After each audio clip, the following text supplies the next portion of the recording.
everybody. Welcome to Real Estate Makes Us Drink. Brian Quinlan here from Daniels Real Estate. Fred Nichols from Nest Mortgage Group. And another guest. Fred Nichols with Patriot Engineering and Environmental. And I do believe our biggest follower and the person that watches our show the most. There is no doubt. I mean, Stephanie Quinlan might be a close second, but Fred is undoubtedly the first. He comments on every episode and watches every episode, which is my wife. I can't say watches every episode. It's on in the room, and she has to watch it. Otherwise, she's not going to get any Quinlan magic. No, that's true. Does your wife watch the show? No. See? She gets to play Brad magic. Well, Fred, dude, seriously, thanks for being a follower and a watcher, I guess. I don't know where I was going with that. Viewer. Okay. Didn't work. Brad, Podcasting. I am significantly less comfortable. Way over here. Yeah. But you don't realize it's most of the time when he's doing it to keep from getting anxious and worried. He puts his hand on my it brings me So be careful, Fred. it brings me comfort. What can I say? I'm not doing It calms you. I mean, with all the talking you do on the shows, imagine what it could be if I didn't. Are you saying that I talk on the show a lot? You said at the end of the day on a phone call. Yeah. So don't you edit me out for a while. I erase half my comments. Erase You didn't them. want- What the heck? Well, because they're boring. Oh, wow. We are? Towards the front. When it's all tequila based. Oh, see? And You're not a then, tequila guy, right? I'm not, but then Thank towards Amen. towards the end, I had to go, man, it was mean, it was rude, it was heartless. So I take it out because I learned a lot. Yeah, but even more, it helps our algorithm. I mean, he does leave a comment. It's just not a negative. Well, there you go. There you go. Well, sometimes I do go a little long in the tooth on the tequila. It's all right. Oh, there is That's that. your passion. I do, yeah. You know, I was thinking the other day, I really wish my family would have, passed on land and wealth instead of alcohol. But you get what you get. So, Brad, with all the tequila that you spout off on the ship, Yes. have you ever invested in a tequila company? No, I haven't. Do you feel like you missed out on an opportunity? Oh, yeah. I absolutely, I mean, I would love to.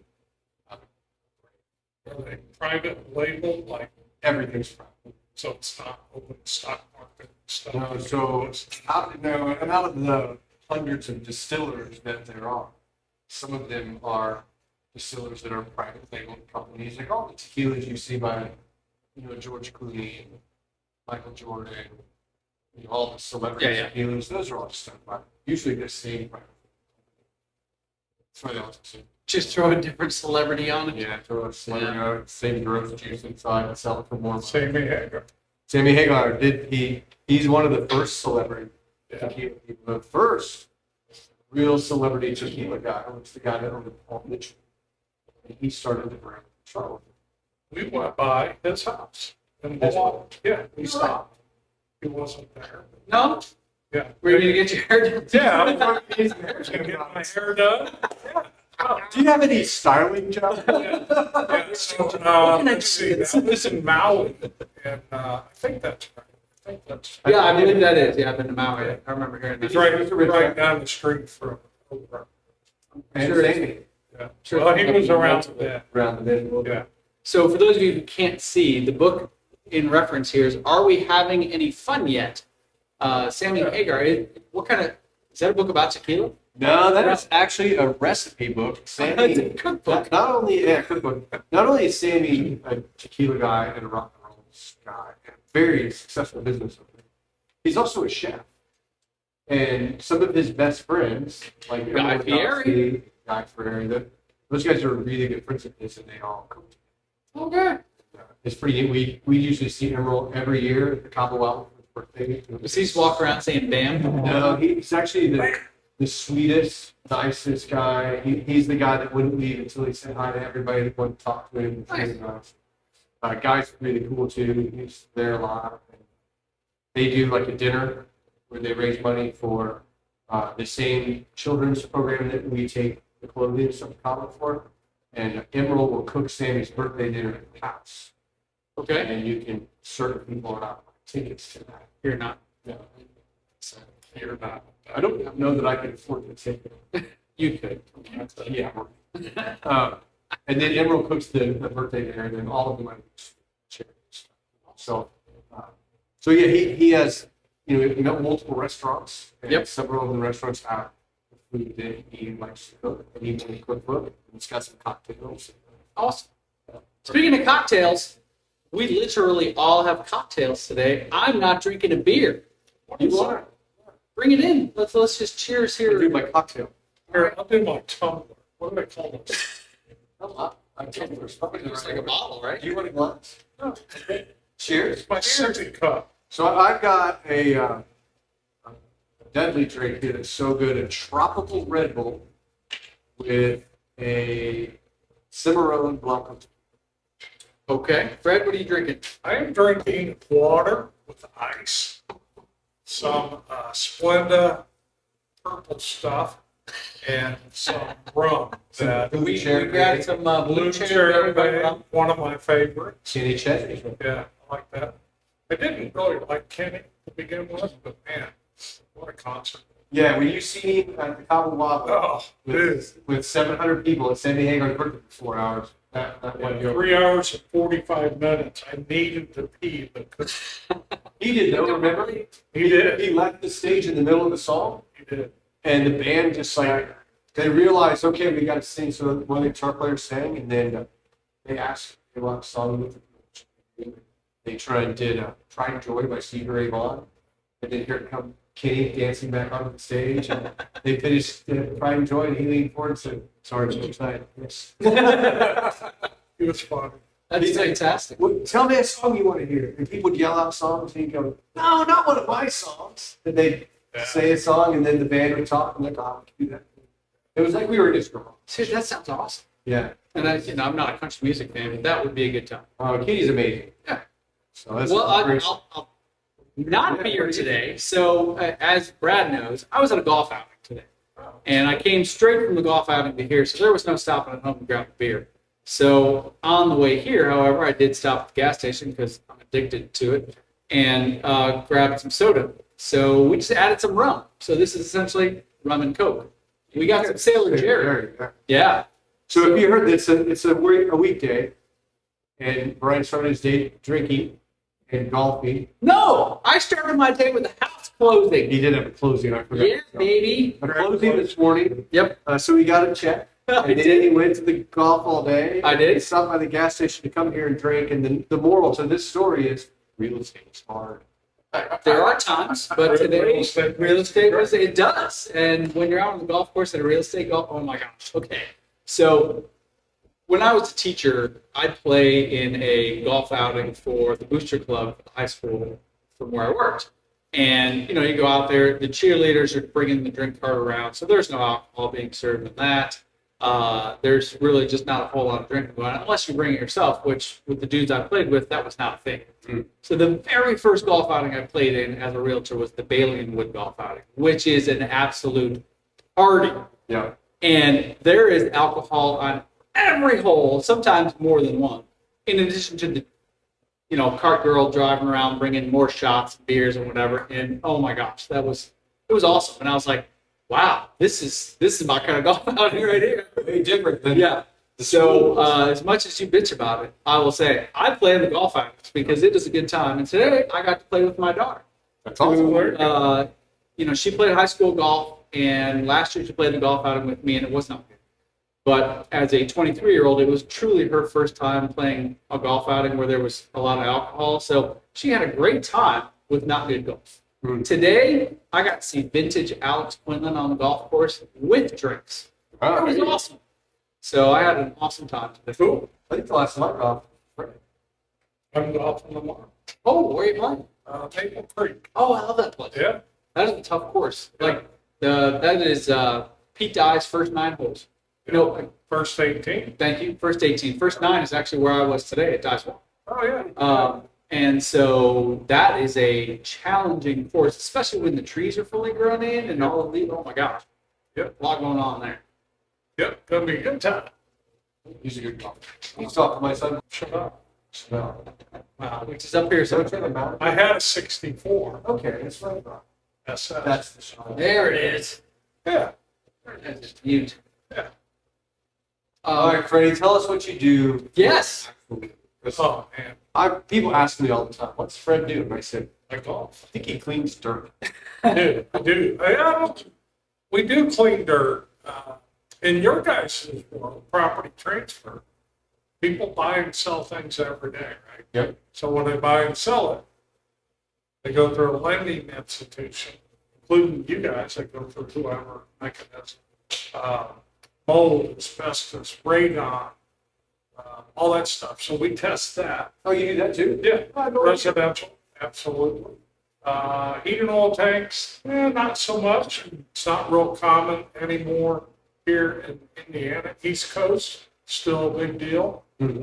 So yeah, we do that quite a bit. You do big commercial type stuff. Yeah. So in one of your previous episodes, you mentioned the double top secret big company that we do work for that I Yes, can't talk correct. about. Yeah, so that's Wabo. Oh, okay. Oh, you can talk about it, apparently. Oh, shouldn't I? Okay. We don't No, know. I don't know. There's only 42 subscribers. Yeah, Yeah, well, yeah, those One of them is I the think EPA. they're 46. Okay. That's fantastic. I looked. So Wabo's coming to town. They're actually hitting the Midwest. They're planning like 100 locations in Indiana, and then similar like 75 in Ohio, Kentucky. It was a fluke phone call. That's how business development works. Yeah. I reached out, I engaged in hey, let's have a meeting, and I want to try to become a preferred vendor. Did you say you wanted to become a Preferred? Not a perverted. Yeah, I didn't want to do that. Well- Preferred vendor for them. Don't edit that to me. There you go. It's accentuated. So, I'm not that good. no, it worked out real well. So we got a master service agreement with them, and then I started working with their developers. Right now, we have about 5 or 6 developers, predominantly out of the Florida, Birmingham, Alabama market that are all wanting to come to Indiana. So do you make sure that the ground is right when you use? Yeah. That's what I was going to ask. Okay, so when you said the kind of a call out of the blue, Yeah. when they call, what are they asking you to do? So got one today. It's going to be in Beaver Creek, Ohio. That sounds. Yeah, I'm going to stop by there Monday next week and do a drive-by, take a look at it. So we'll do a phase 1 on the site, which is a historical evaluation of the property. Okay. What did it used to be? What used to be around it? We'll do a phase 2, which is drill them, digging holes, soil and groundwater, check it for contamination. Time out. Yeah. Do you do them both at the same time, or is phase 1 something that happens, then you wait a little while? Yeah, so it's all processed. Do the phase 1, you find out, hey, you had a dry cleaner over here, you had a paint and body shop over here. Yeah, and Poltergeist, baby. that That's all can I think happen, about. right? So what happens then is that alters the phase 2. Yeah, of course. So the concentrations, the contaminants, what we're looking for, that all changes. So we do a phase 2, and then And I'm sorry, what happens in phase 2? Drill, baby, drill. Thank you, drill. Okay. Yeah, drill. And Non-political. yeah. So, and Wawa is a fantastic company that spends an enormous amount of money and energy on the front end of a project before they decide to take it. Oh, okay. That's good I then. mean, 50, 60, 70 grand per site. So after the phase 2 and during the phase 2, they do geotech. Okay. So we're investigating the check for foundation, stability. Do we have to undercut, take material out, Yeah. bring new stuff in, compact it before they, But it case on it. hopefully not. Yeah, probably. Word. Yeah, case.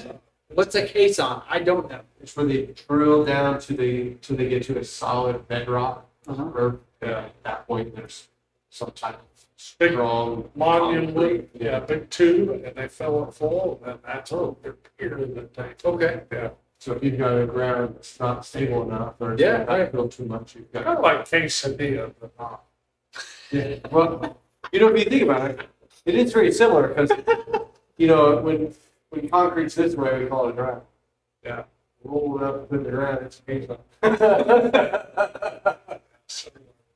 Mexican food is really the same food. Oh, and Lots of undoubtedly, different ways yeah. in different days. I love Mexican food. I do too. Somewhere there's a Mexican that's like, I got an idea. We are going to make a lot of money with it. We're gonna turn this. Cuba China. We're going to 17.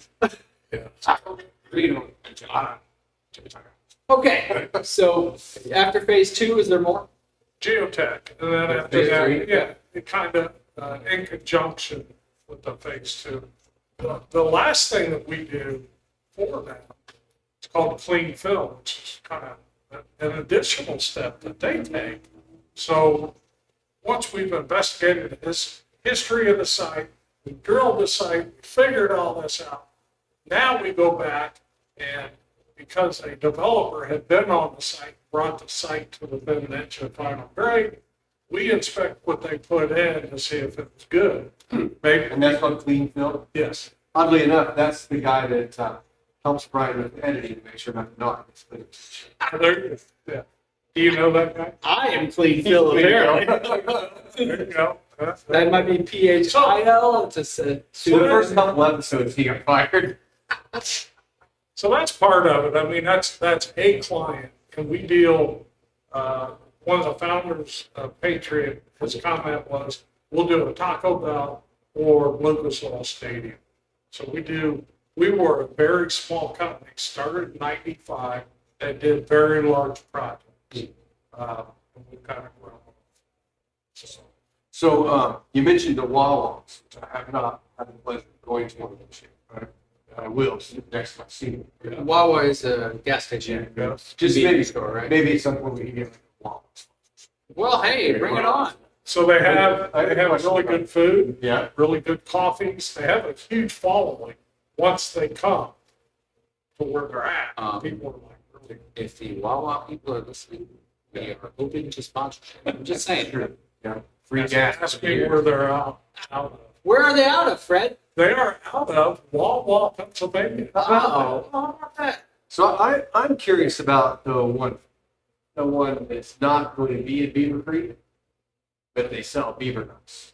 Oh, yes. Starts with a B. Yeah, Bucky's gas station. yeah. So have you been to a Bucky's? So I went Yes. to a Bucky's when Tony and I went to Texas years ago in the motorhome. Yeah.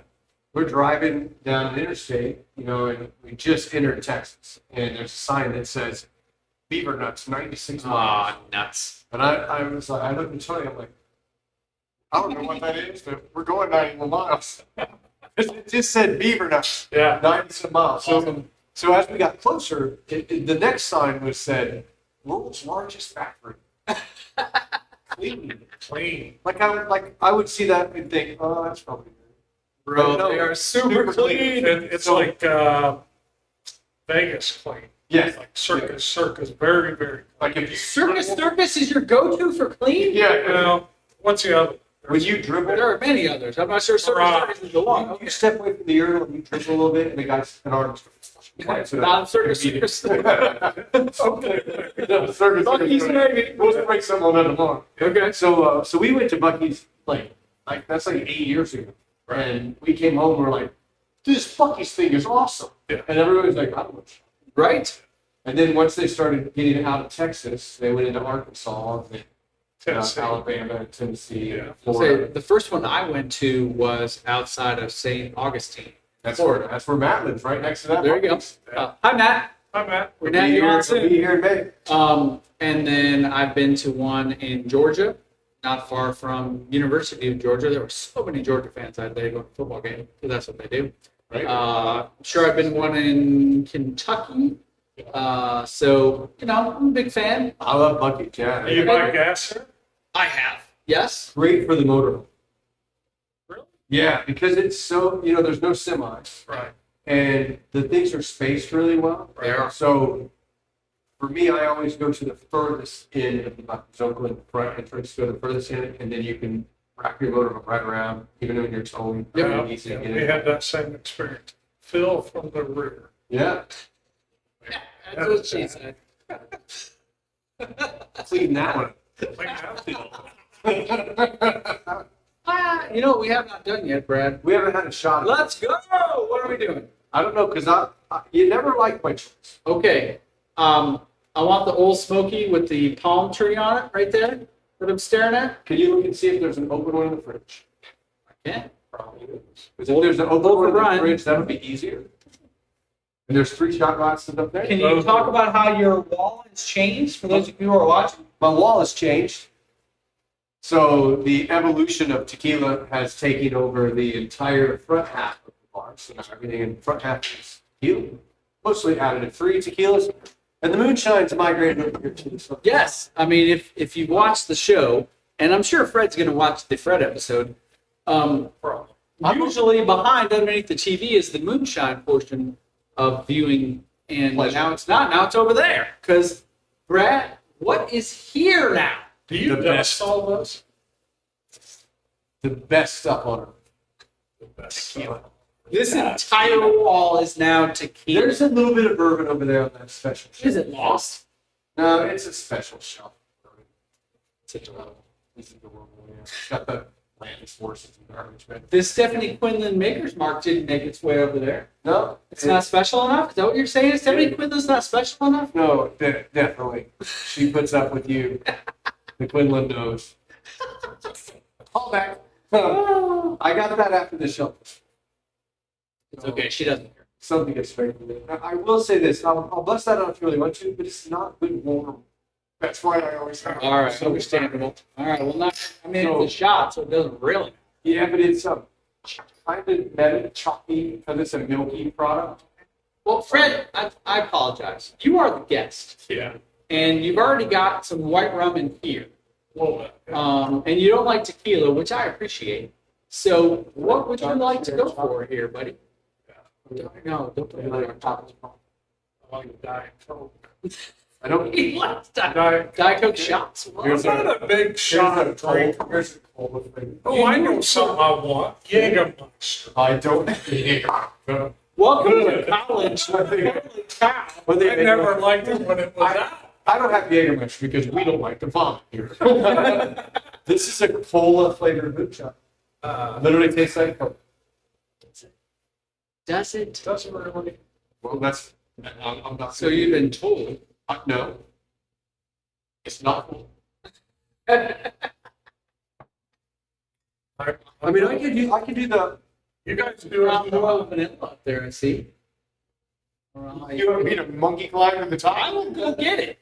You want to do that? Yes, let's go. So what I really want to do when I built this is put in some library ladders.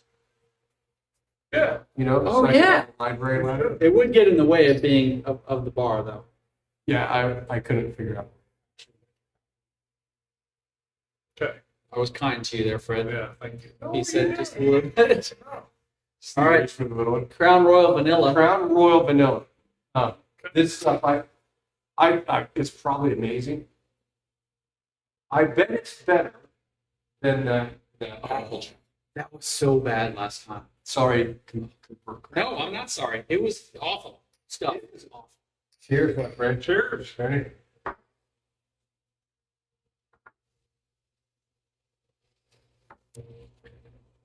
Boy, I wonder if they put any sugar in that. I mean, any Crown Royal is just something. Canadians are awesome.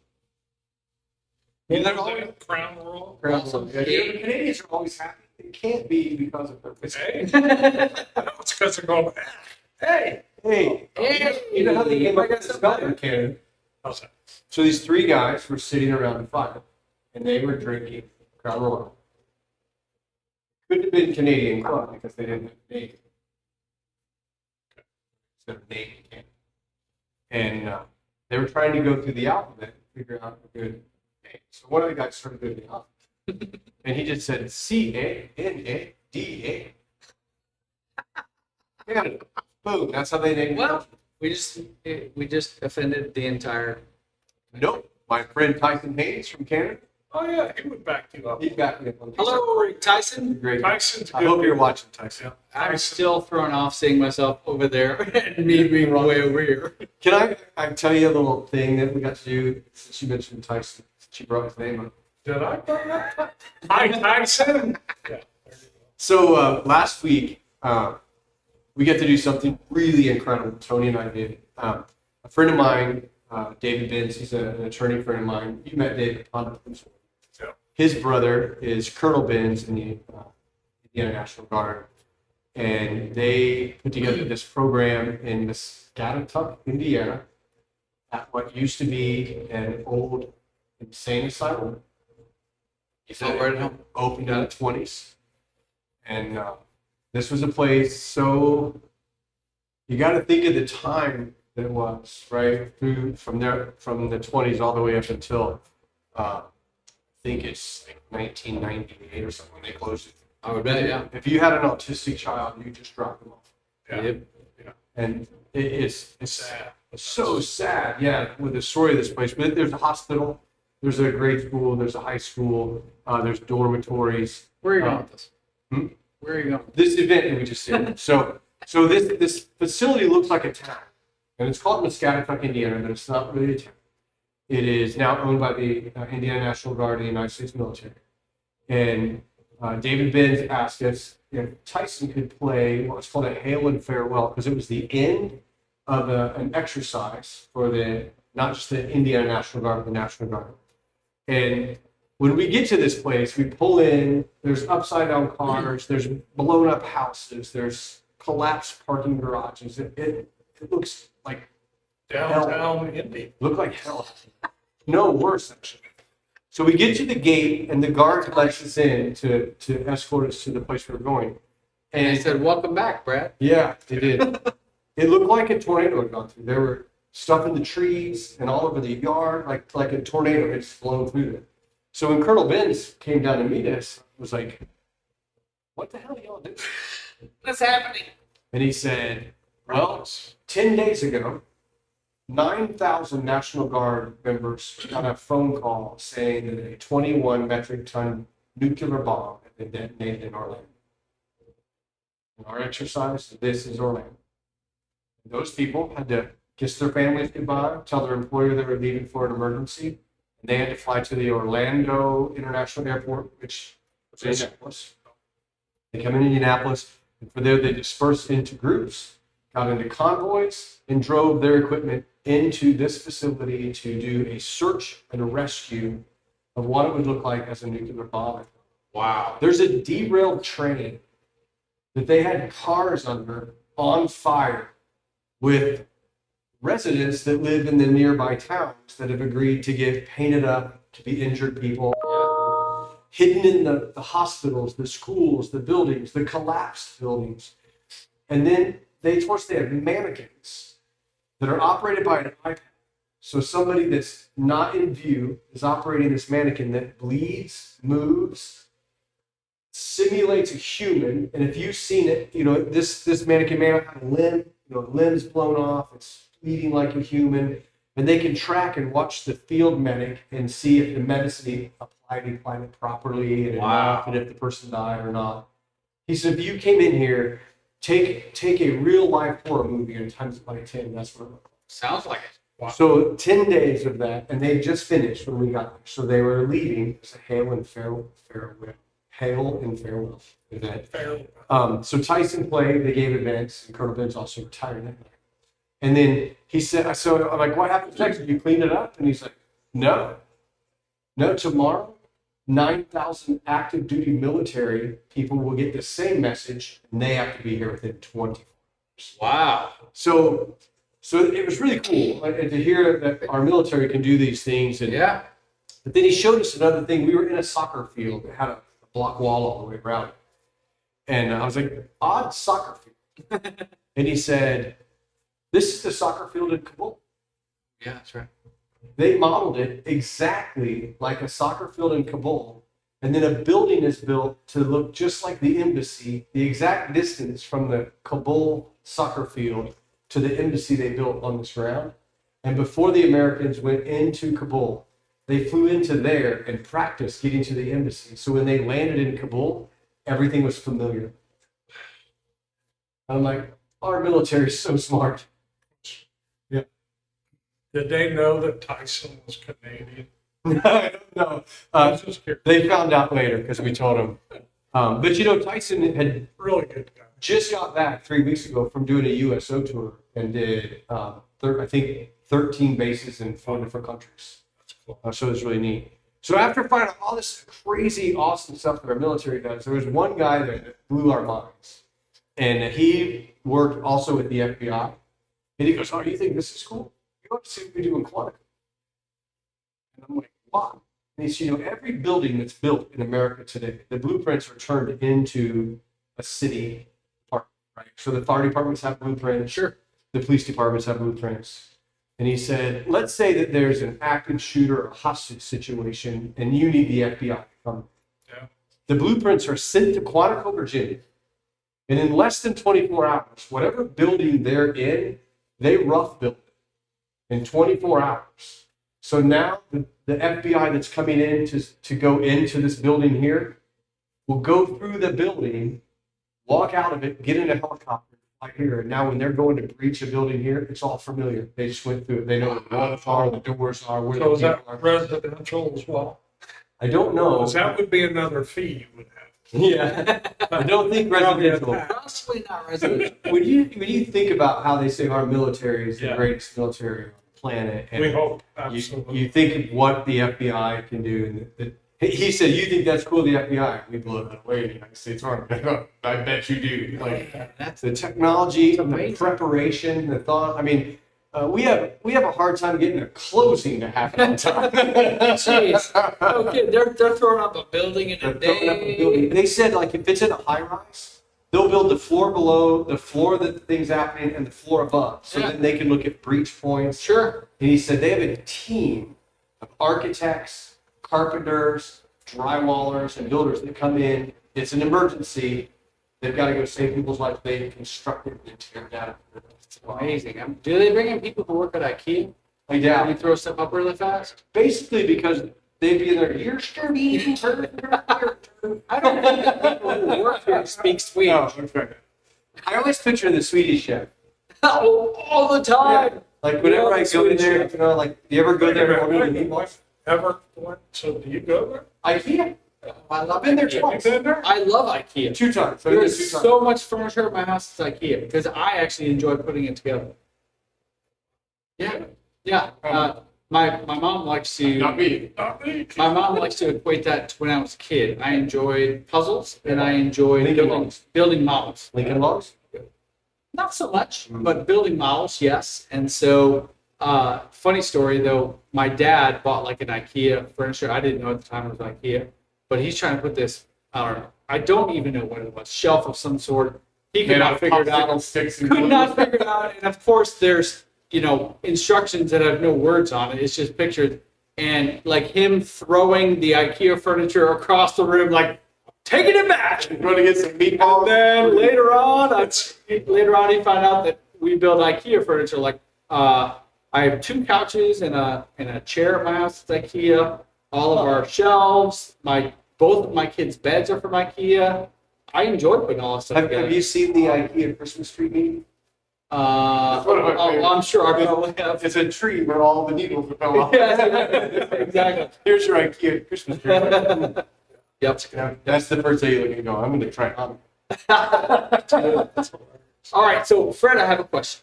So, in phase 1, you're looking at like He went back to the face. I did. Phase because 1. I got to bring it back. Yeah. So phase 1, you're looking at the historical references of the ground that you're trying to The property cultivate. Right. surrounding. Like, what kind of weird shit have you found? Oh, yeah. Oh. Where does Yeah, so it's an environmental site assessment. Okay, so I got to tell you, in my head, this is the movie Poltergeist right here.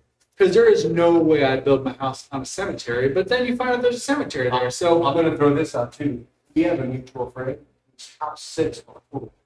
dude, seriously, You know, I'll see you later. we'll talk later. We Okay, don't want to so disclose anything. weird shit you I found. told everybody the FBI does shit. We ain't telling nobody else. I mean, yeah. So weirdest thing. I don't know. Like Should have prepped you ahead for this. industrial property, real estate, residential. Either one. I don't Probably care. not so much. I don't care either one. What kind of weird shit have you found? Yeah, I mean, I have been West Indiana and discovered a graveyard that nobody knew was there. Okay. I've seen it. Yeah. Industrial sites, because people, oh, there's nothing in there. Well, it used to be a dry cleaner. And I always ask, where's the back? See, dry cleaners is all about the mob and the mafia. Yeah. So there's probably some. Are they mob people? Yeah, I don't know about Are they the that. cleaners? I knew this. Like They always took their still bottoms and stuff from throughout the day. I always ask, where's the back door? Because that's what they talk It's about. cold outside. I'm not going out there. So back in the day, we used to oil down the alleys, and now that's like you can't do that. So I think I've actually seen some pretty crazy stuff. So I think the scariest downtown lady and I was doing a walkthrough and had some pretty wild looking guests of the building that were living there. And they wanted to argue Like about, squatters. who should be there, who shouldn't be there. You're in my room. Get out of my room. And it's like, well, you're actually in our building. Yeah, but I'm about to blow up in 15 minutes. Yeah, so you see that, you feel sad, you worry about those guys. But Yeah. I don't know, it's weird. I've seen more than that. Did you have anything to do with the Indy 11 Maybe, stadium? maybe, And I mean, if I'm not or saw Austin here. yes. if I'm not mistaken, there was some bones found, and I don't know how there couldn't be. Well, it's Indianapolis. Indianapolis's oldest cemetery. Okay, wow. And they didn't really know that. Okay, Because All the right. diamond chain people paid right over. all right. So let me ask you: That's what when you find bones, stopped. essentially you have to stop, right? Everything stopped. What happens from there? Archaeological investigation. Yeah, but why? History. History's taught us anything in classes. I love U.S. history, so That's shut actually, up. that's a physical. I actually like that one. I like history. So we do know we're involved in that project. Our environmental group, our TO chapter, is already working on that site. And once they all figure out who's building the stadium, Yeah, we'll, and where it's going to be, because But based on what I've read, MLS. Ursal is building his stadium no matter what. good for him. Yeah. He's right. So He's getting, the city wants to build at the not to be Heliport. political, but he's getting screwed over by Hawkstone. Yes. Who was, let me point this out, and you can leave this in, was going to solve crime. This was his original thing when he originally got elected, because he was going to install more streetlights. Yeah.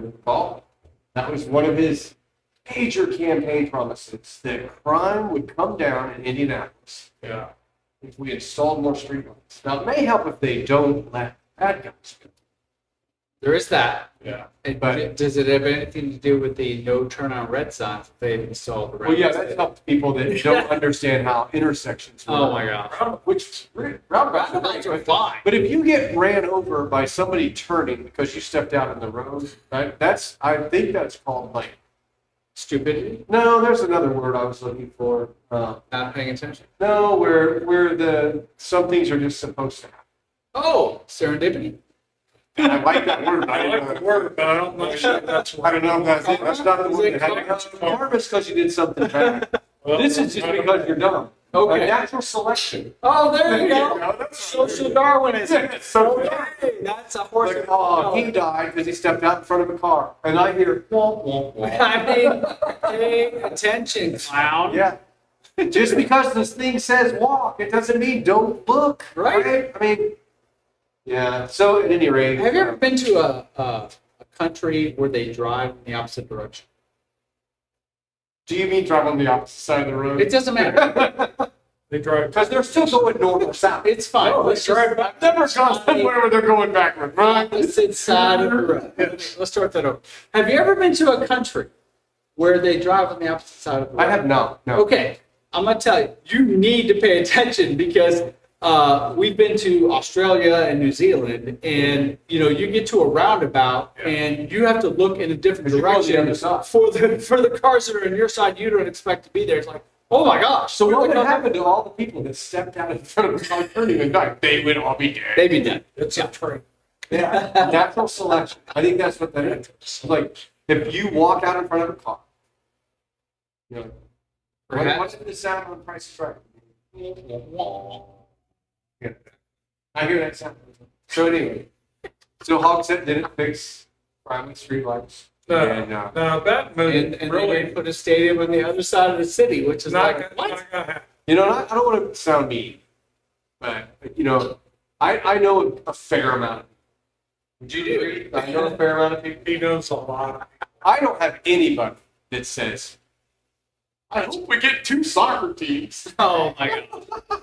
Well, it's interesting. He's going after the heliport, but he forgot to ask the Indianapolis Airport Authority, which owns them. And the building next to the heliport that Which- said, I will not sell my building. Which that lady said never sell. So yeah, so we'll see how that works. I mean, I'm not anti-soccer. Right? No, And for sure. We just don't need 2. We have a whole show that we didn't have because he was going to ask me about the Carolyn Crook lady. It's the Caitlin Clark. there you go. Caitlin. Oh my god! Got her name wrong. Fred, did you know who Caitlin Clark is? I did. I'm Yeah, a okay. fan. So, I mean, I'm not a fan, but I just seen a thing. This Oregon bar is opening, and they are going to exclusively show women's sports. Yes, right. It's like a big deal. Yes, that's And expanding nationwide. so I see that, and I go, Women's sports only. that's not something that you promote that you're opening. I want you to promote it that it made it after 5 years. That's what I want to do. Yeah. We made it after 5 years with women's sports only, because I have a feeling like month 2, they're like, and the NFL will be on this weekend. Because And no so one's coming in to see female curling. in the Star this morning was an article about security because Caitlin Clark, while at Iowa, essentially had her own security. And the University of Iowa women's basketball flew charter flights to all their locations because flying on commercial airlines would have been a challenge for that team. Maybe colleges have too much Perhaps. But the WNBA, in their collective bargaining agreement, actually says you cannot fly charter flights. So they have to fly commercial because they don't make enough money. And one of the teams was fined one year because at the end of the season in New York, they flew their team on commercial or on charter flights. And Caitlin Clark, no offense to her, she's a fantastic basketball player. And She probably already owns 3 jets. I mean, the question is whether or not there will be a need for that. But she does have her own personal security Yes. and may ultimately need it. Now, the collective bargaining agreement for WNBA is up for renegotiation next year, so we'll see if that changes. Now- They still making it. Like, I was with Rik Smits one time. Just quick. A friend of ours, Rik Smits. Okay. I'm with Rick in a Hi, walk. Rick. Hey, Rick, Rick. Hi, Rick coming on the show. Come on. Come on. I'm with Rick at Walmart because he came to our motocross track and he rode motocross. And he's an awesome guy. So he and I got in his some blades. What was that? The small S10 blade that he had the front seats taken out and set in the back seat. The Typhoon. The Typhoon blades had a big motor. And Had the front seats taken out. I mean, he's it's not that 7'4". 2 or 3, Yeah, right? it's 7'4". He's in a car smaller than mine. Wow. So we went to a Walmart to go pick something up. And it's so funny. We're in line. His head is taller than the numbers of the. And this lady goes, "Hey, do you play basketball?" And he looked at her and smiled. He goes, "No, I play tennis." It's so awesome. Yeah, he's good. Okay. Brad, Yes. you literally just described him as a friend. Yeah, that's we need probably to get Rik Smits So on the that's- show.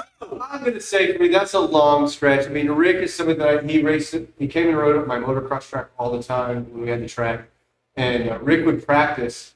And it was so funny because Blake was on a 60. Blake was like 11 years old or 10 years old. And Blake's on this little 60. And he's on the biggest dirt bike you can buy. And he looked like me on a pit bike. And then we'd get all done, and the evening would be about over, and Rick would be like, "You want Blake coming up to do that corner?" Because Blake was fast kid, not the fastest kid. So he still comes back to town. Yeah, he lives in Phoenix and He has a place or outside of Phoenix, Cave Creek, and Pennsylvania. Didn't he have one in Washington State too? I don't think so. Oh, they must have just been vacation. Yeah. Do they still have the place out by Zion? No. They sold it. So you never know. I asked him to, so through work, We would have to move the bar. you would have to maybe give me. We'd have to sit in the front of I got a hold of a bank. We rented a suite, and I invited Rick was a business partner at that time, and I asked him, "Hey, I don't want to pimp you out, but would you like to show up and attend the game?" Well, the cool thing about it is he's so humble. His comment was, "Can I have 2 tickets?"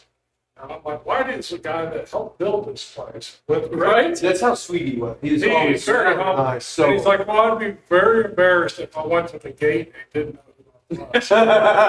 Okay, well, that person, yeah. I mean, that's now 20 years ago. It is. Nowadays, people would not know who he was. But he had a blast that night. We tried not to enlighten the fact that he was there, but the coach of the Bucks was his college coach. So it was a great reunion for them at Maris. So, yeah, it was cool. you realize he's a big time motocross rider, really woods rider, has one of the largest collections of antique and refurbished motorcycles in the country. At one time, I know he had over 100. right? Last time I heard it was over 2. Yeah. Now we have another famous guy. And he wears 23s. That's Like his shoes? No, it's Size? Alpine Star boots are 23. Oh my gosh. That's Special good. made boots. I'm sure. There's another guy that Freddie knows that we could probably get on the show too. The drummer from Poison, Oh, yeah. Ricky Rocket rides a race. Yeah. Shut Rick- up. Ricky. Yeah. He's crazy. I was like, what do you do? He goes, I'm the drummer. I'm like, really? What band? He said, Poison. I'm like, yeah, sure you are. Sure enough, he came home, Googled it. Yeah. Freddie's great at Googling things, but we were in Cabo. Well, we met the most hated Australian footy player. But also the highest paid. Oh, the guy you were Yeah. that was on the show before. Yeah, so we're in the pool, and these guys are like, hey, Mike, what's happening? Keep guys. I was watching Colts football at the school bar. And that's his favorite. Peyton Manning was his favorite. Oh, Yeah. Yeah. And so we're hanging out with him and Lovey and What was Harry back? Harry Back, John Moore. Moore, who's a guitar player and a singer. And then Yeah. who was the model? What was his? I can't think what his name is. Brendan Hunter. Yeah. So also a footy player, and We're all married. so they're Just talking. out an We played. outside guest of the show. We played footy. We were like, what the hell's that? So Freddie, as the guy's talking, Freddie goes up the room and Googles it, and he comes on. He's like, the first picture. He's with the Prime Minister. Yeah, It's like so- the Peyton Manning of Australia. To be honest, it was an afternoon. Let's go ahead and take a nap, so I That's- can make you it. Googled it. So I can make it to dinner. So That was, by the way, a season 1 episode where we talked about that. Oh, did we really? We did, Oh, but yeah. still a great story. They're so awesome. All right, so we need either Rik Smits on the show, yeah, Ricky or the Rocket. Poison drummer. Ricky Rocket. I will bring Will Quinlan in to talk to the Poison drummer. Come Yeah, on. that'd be really. I mean, that would be. that'd be really hard. So what's going on in the housing market Oh, look at today? So I'll tell you this. Like, Fred if bringing it's it around. April. Stay focused. April is the slowest month for mortgage applications Is it really? since 2013. Down Really? another percentage. Yeah. No way. Home sales are actually down to one of the lowest percentages as well. And it's not because it's not a difficult market to buy a house. There's tons of people that want to buy a house. There are. The issue is inventory. Yeah. If you look at 2019, there was enough homes on the market to sustain 6 months of sales. I will say that's the last time of normalcy. 2019, yeah, nothing's been the same since. So and when you look at those numbers, I think it's like 1.8 million homes listed for sale in the United States. Yeah. And right now it's under 600,000. Yeah. Wow. So it's not the fact that there's not people wanting to buy homes and not what people wanting to get pre-approved to buy a house.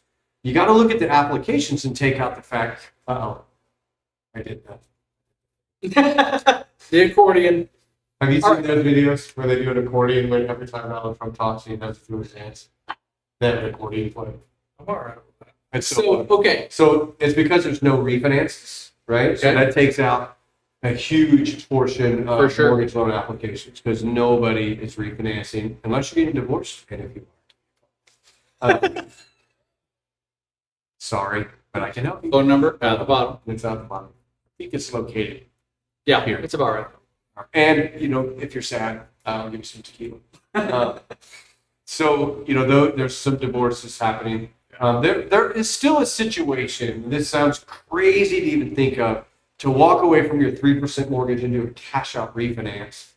Because if you could do a cash out refinance and pay off your high interest rate credit cards, your high interest rate cars, maybe you've had school loans kick in and your budget's gotten a little more difficult. Maybe we raise your mortgage payment by $500 a month, but you reduce your outgo by $2,000 a month by paying off a bunch of debt. So there are some of those cash out refis happening, but so mortgage applications are way down. But out of the last 6 purchase agreements that I've received in the last 10 days, all but one of them have been at least $25,000 above the list price. Ouch. I'm back to, thank God we got an appraisal waiver on this one. That's why we won.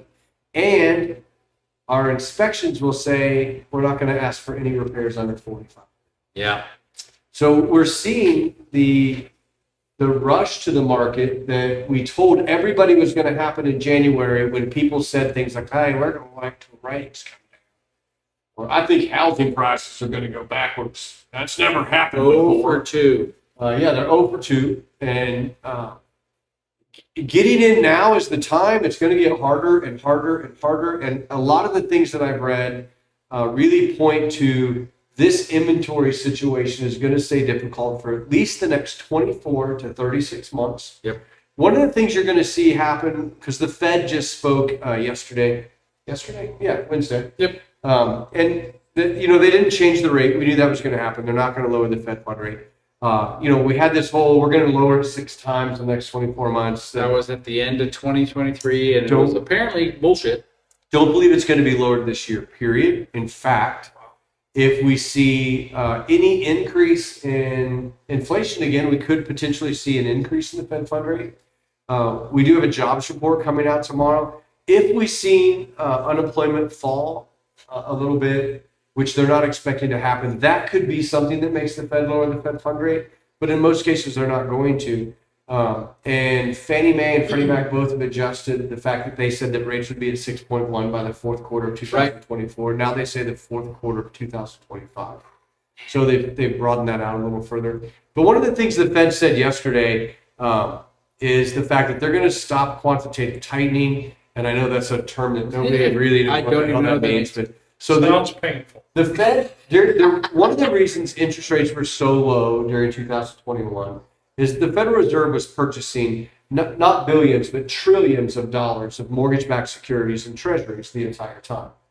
Because they needed to keep the economy alive, they bought those mortgages, they bought those treasuries, and that drove those rates down really, really low. Supply and demand. If somebody's buying all of the supply, the yield is going to decrease because they don't have to have a high yield to attract a buyer. High yield attracts buyers. If there's no demand, those yields come way down. And that's what happened. They bought them all up. There's no demand. It drove yields down really low. And they've held those on their books. Well, then, they started quantitative tightening. That's when they started raising the federal fund rate. And one of the things they started to do was sell off all of those mortgage-backed securities they bought. So now that they're selling those mortgage-backed securities, and this flush of supply is coming to the market, that's driven interest rates up because you've got to drive rates up for people to invest in those mortgage-backed securities. So starting June 1st, the Fed is going to reduce the amount that they're selling off. They're eventually going to stop selling off, and they're going to turn to quantitative easing, which is where they're going to start purchasing $35 billion in mortgage-backed securities and treasuries per month. So that is a major shift in where the market is today. So instead of the Fed flooding the market with mortgage-backed securities, they're going to go back to purchasing and adding to the balance sheet. So now that purchasing and adding back to the balance sheet should drive down a little bit of the yields on mortgage-backed securities and start to ease interest rates a little bit in the mortgage world. But I don't think we're going to see this easing of, oh, we're at 5%. What I think we're going to see is it's going to stop climbing. Yeah, And that's which what would be we nice. Yeah, because when you're looking at that, I think the average rate yesterday was like 7.49. Still pretty good, right? In national Historically, yeah. I think I had a sister in Broad Ripple, 21%. Oh yeah, FHA loans were like 23% in the Back 80s. when I was But here's the thing, people are like, oh, there's going to be a housing crash because interest rates are too high. Nope. Well, it didn't crash in the 80s when they were in the 20s. Yeah. And the reason is one of the same reasons that we have the issue today. It's population growth in the 30s, Oh, yeah. right? People in the 30s are buying homes and needing to get out of houses and apartments. It's all a growth situation, just like the baby boomers. Yep. So the boomers were the biggest generation until the millennials. And I will say, the boomers, for lack of a better term, are a problem.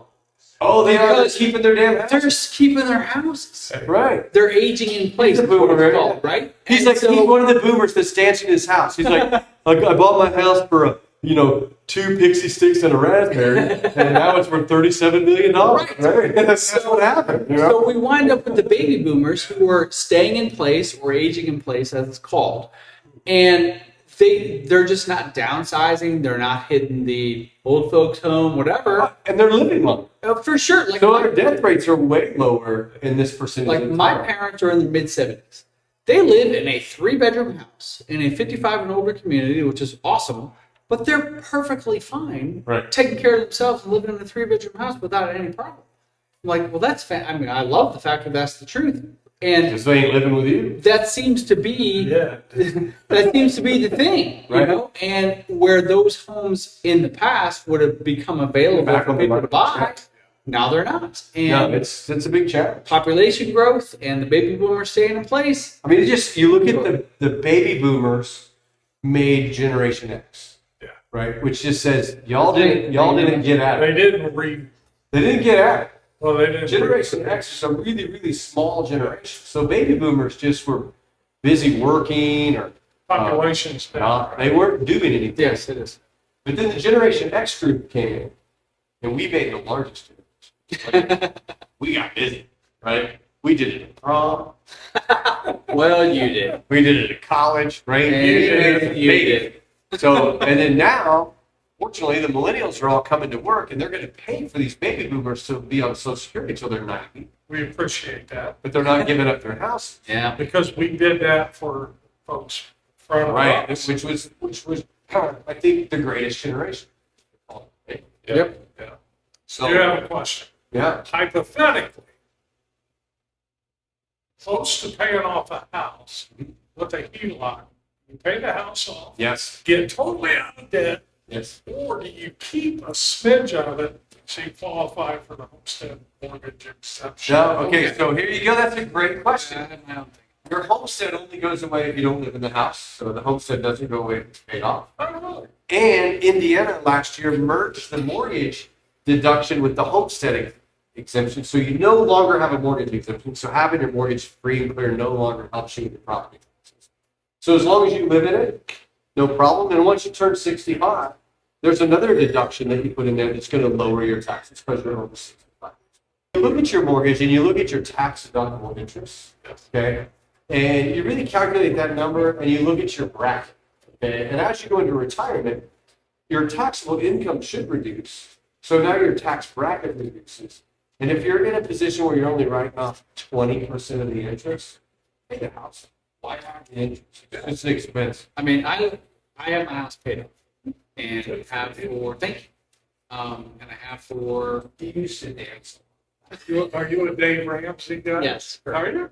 Yeah, it's actually our so we paid off a house, then we actually went on the Dave Ramsey show and did our debt-free screen. Did you really? Yes. I will And find it's- that.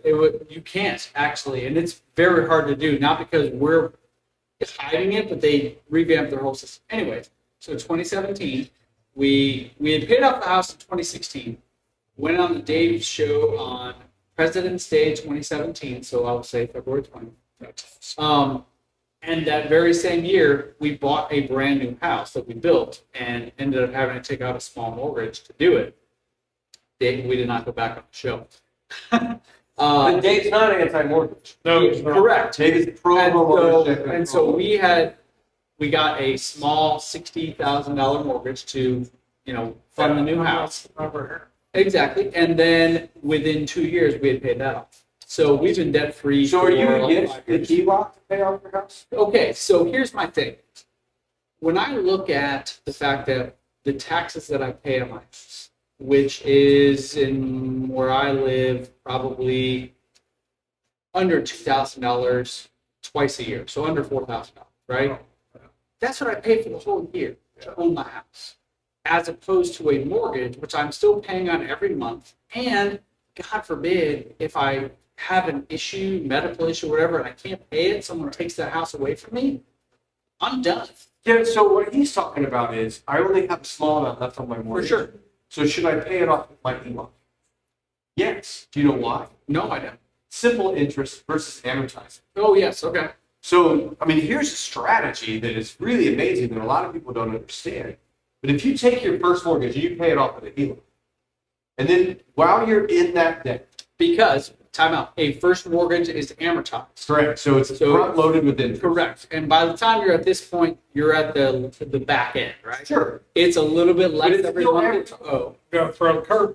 Oh, No, wait, we're no, not ready for that yet. because here's the strategy that works. Yeah. Is you pay the house off with the HELOC, and while you're in debt, you turn your HELOC into your checking account. Okay. So you take all of your pay and you pay that to your HELOC every single month. Yep. Then you take your HELOC and pay your bills. Then your next paycheck comes, pays down the mortgage, you pay your payments. What's happening is you're maximizing the amount of money going towards your debt, and you're using the HELOC to pay your bills. And there's still this big chunk that would have been sitting in your savings account, just not down the HELOC. Right. So you can turn around and take a mortgage that you may have 10 more years on and pay that off in a matter of months if you're managing that money into that HELOC. I did it with buying the car. I'm just going to go pay cash with my HELOC on the car, and within 3 months, within 3 months, I owed nothing on the car because I paid the HELOC. Yeah, we've been doing that for quite some time. So pay off the first. Yeah. So the first is 2.5%. But listen, if you pay off the first and your HELOC's sitting at 9, Yeah. now your HELOC is your first mortgage. Can I refinance the HELOC? No, just pay. You can tax deductible the interest in the HELOC because it's now your first mortgage. Okay. Your second mortgage isn't tax deductible, but when it becomes your first, now your HELOC is. And a Write that HELOC, check tomorrow. a HELOC is based on prime, okay? And we know the Fed's going to start lowering rates eventually. Yeah. So that means the only mortgage that is affected in any way, shape, or form by the Federal Reserve changing the Fed fund rate is an adjustable rate mortgage or a prime mortgage. A 30-year fixed mortgage is not affected by that. We've talked about this before. Interest rates were the highest in November. They raised the Fed fund rate in December, and interest rates were lower in December than they were in November because the Fed fund rate is the rate that banks borrow money over a 24-hour period of time. It doesn't affect the long-term loan with mortgage. So knowing that your prime rate mortgage is probably going to come down, and you can fund it all by throwing as much money as possible to the HELOC, you'll pay the house way faster. I think I'm learning something. That's a great. That's what we do. We're here to teach. It's actually a great strategy. It is. And if you Google how to pay my house up with a HELOC, I don't do HELOCs. I don't have a way to do this, but I 100% behind it because I've used my HELOC in that situation on a lot of cases, and I owe nothing. It's almost paid off. There's So a picture of a car that shows up. that's Right a there. beautiful Chevelle. Right there. Michael P. So, HELOC. so those are HELOC investment acquisitions. And there'll be another one. I'm not sure when, but yeah, that's how we But buy it will them. happen. And we get to write off. And And then you do the same thing. You fund Yeah. back the HELOC to pay the car off. and we get title in hand. And, the cool thing is you make money on old cars when you buy them, not sell. Absolutely. Oh, man. It's like buying old bourbon. Is it? You buy Pappy Van Winkle for retail and hold on to it and sell it for 15 times the price. How long do you have? Well, if you can find Pappy Van Winkle at retail, which is like $64, they sell for like $2,500. So as soon as you buy one, Really, anytime. Okay. it's kind of like we talk about watches. I mean, Stephanie, if we can get any happy on the. We've talked about watches personally, but never on the show. But Do you like Pappy? No, it's horrible. It's not horrible. I was like, it's okay. fine. It's just not. It's not fantastic. It's an investment. It's an That's the thing. Like watches, Yeah, I mean, if you watch anything, it's Kevin O'Leary, right? right? You know, Kevin will tell you that watches, high-end luxury retail watches have outpaced not only the Russell, the S&P, but also the Nasdaq over the last 5 years. And if you can get an authorized dealer to sell you a Rolex at retail price, you can turn around and sell them for at least 50% more than what you want. And that's been like that since 2012. So, no, but you got to wait on the list for I've made the joke, I want to get on the list to buy a Sky Globe. I think it's an awesome watch. And it's retails for like $15,000. And they sell in the secondary market for like $30,000. Jeez. So I'll buy one, sell it. Use that money to get back on the list to buy another, and it's free. That's my mental There thought. you go. There you go. But that may take 10 years. Is that considered? Is that guy math? Like there's girl math and there's guy math. Does that count? I don't know. I think in this case, that's kind of girl math, where you went to the store and you were going to buy nothing, and you bought $300 worth of stuff, and you got $50 off. That's girl math. that is. So if I bought a $16,000 watch and sold it for 30 grand, and then bought another one for 15,000, I got that for free. That's kind of. Absolutely. And a red band. It's Kevin O'Leary. Oh. Okay. You know the watch. Watches and tequila. Watches tequila. My buddy Fred, my one. He's got like 100 watches. Do you really? That's false. No, like 10. I have two. And this came from my dad. It's an Invicta. That's a great one. That's a Citizen, right? Yes. And I have a baby tag, I guess. Oh yeah, great tag. That's the Eco Drive, right? Yes. Eco Drive, nice. Because that's the issue with my other watch. It's about to get rid of. I keep replacing battery. I'm wearing a Pam. Oh, that's A cool. Pam 1228. Or no, 1226. I mean, Wawa is nice, but if we can get a Panerai sponsorship, A Panerai, Work on that. a Panerai sponsorship would we could retire. oh well. We just sell those things. I'm sure they're looking for. I'm telling you, guys with 42. the people in Italy that run Panerai, they are not like. I don't even know how to do the accent. Buongiorno. But no, we have to make this a wonderful podcast. What if we get like a shirt coat? Shirt coat. Shirt coat. What's shirt coat? Motorcycles. Shirt coat. Okay, I've been around motorcycles my whole life. You've never heard of the shirt coat? Is that a whole company? No, it's a motorcycle. No, it's not. We have a mutual friend who is actually at my neighbor's house tonight. At Kurt's house? Yes. And, Like Kurt. Is it like a Beta? Triumph? no, I think That's it's your cool. We'll look it up. You're heading down the right path. I don't know.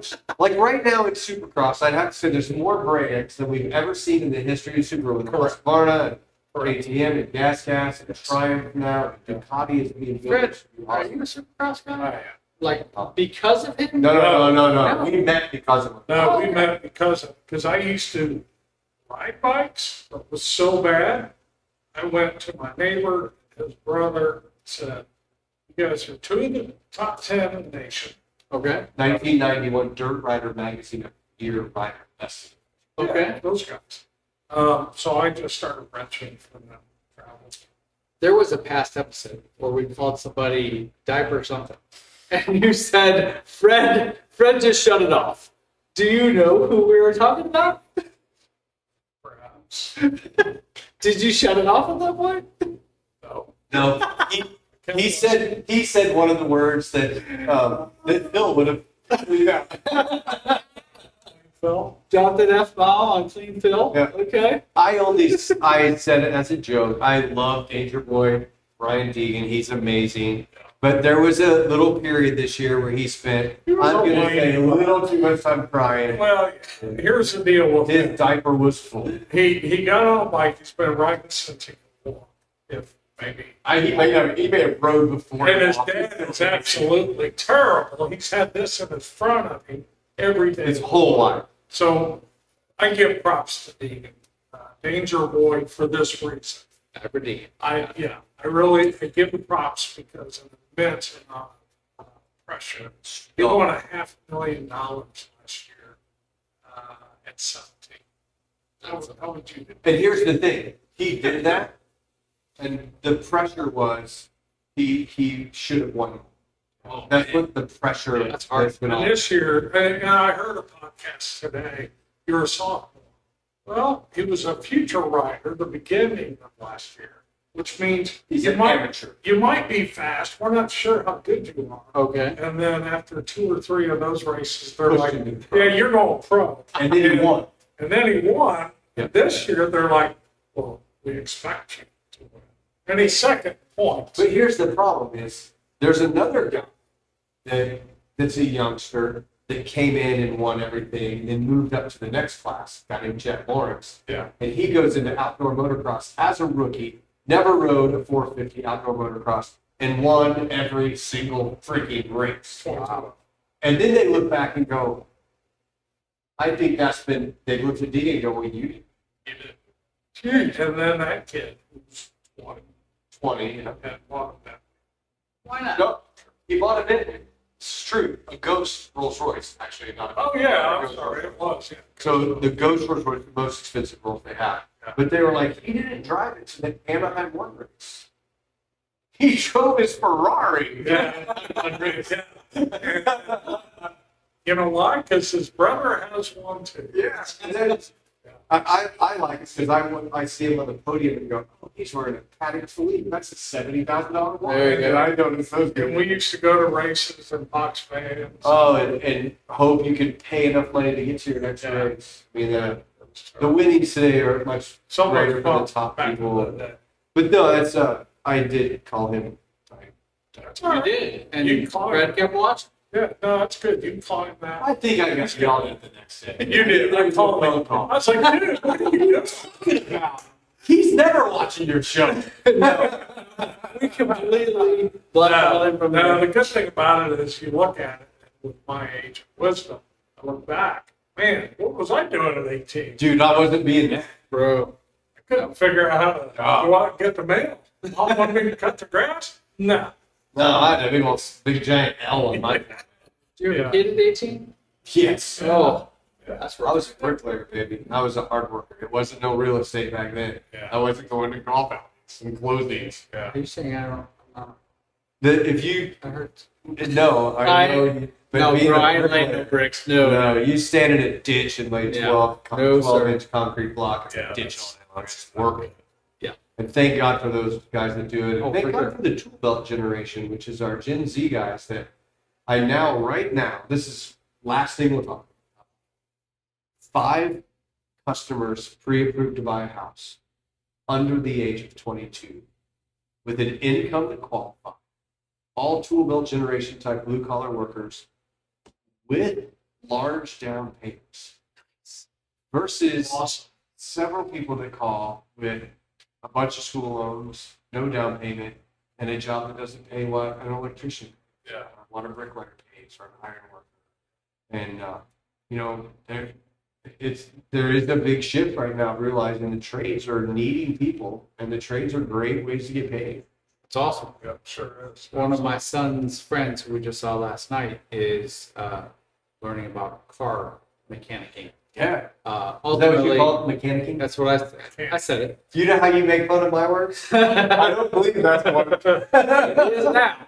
Anyway, he eventually actually wants to work for Tesla. Especially. So he is in just a few short months worked his way up to lead mechanic at the place that he works at, which is great. And he will eventually get his way down to Texas to learn from Tesla and work on electric cars. Yeah, absolutely.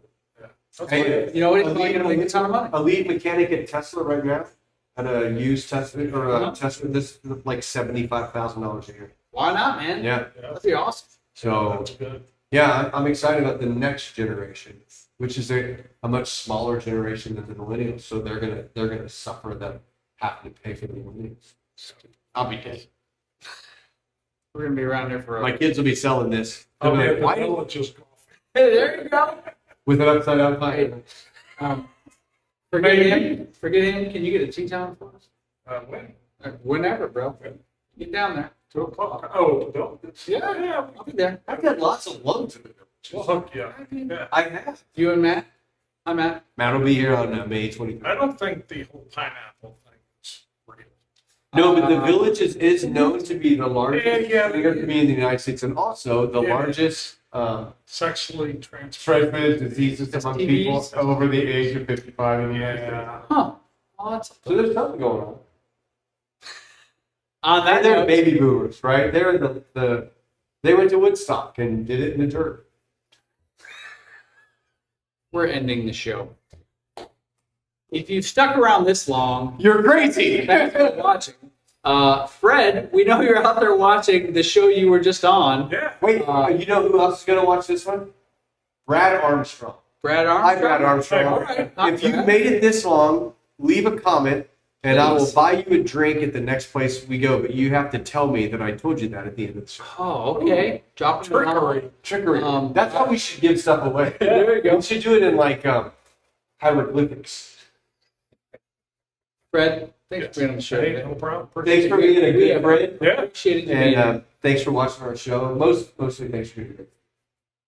Awesome. All right. Well, until next time, leave a comment with your favorite part of the show today. If you have questions, leave that as well. Thanks for watching. We'll see you next time. Real Estate Makes Us Drink. You know what I think Cheers, the best part gents. of the show most people are going to say? The middle. The middle part. Cheers. Cheers, guys. Cheers, All Brian. right.